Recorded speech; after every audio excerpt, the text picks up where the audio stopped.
you make first off of Mamata Banerjee, the Chief Minister of Bengal, reaching the I-PAC chief's residence as the Enforcement Directorate raids began?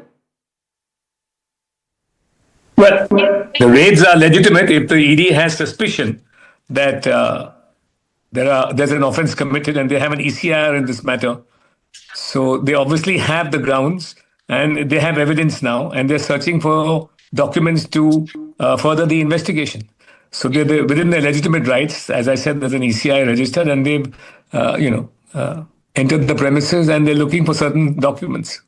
So from the ED standpoint, what they've done is completely within the law, within the provisions of the PMLA. As far as what the Chief Minister has done is exactly contrary to law, because she's come with 2 police officers in an attempt to, and the highest police officers in the state, unheard of.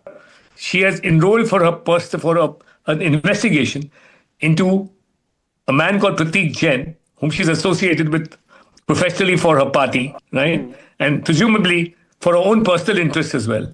She's brought with her the DGP of the state of West Bengal and the Commissioner of Police of Kolkata. That's an attempt at intimidation. And plus, she has not just stopped at that. Under cover of that intimidation, she has stolen documents, appropriated themselves to her, and she's committed criminal trespass. And it was also very typical, Mamata Banerjee drama. She dashed in, made quite a spectacle of it, went in, came out with a file in her hand and a mobile. She addressed the press. What do you think prompted her to do that? Well, I suppose a combination of fear and fear about what the investigation would lead to, and particular documents which she misappropriated, right? That's one. And 2, I guess she's running out of ideas. She's on a weak wicket this time, right? And she needs to play a victim card. So she's going to say that, she's being victimized by the ED.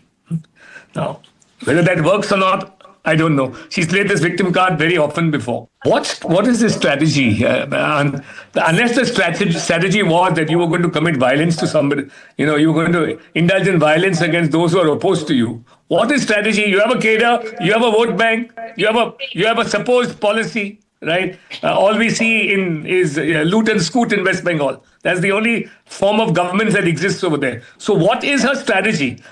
Her strategy is nurse a vote bank and inflict acute violence on your opponents.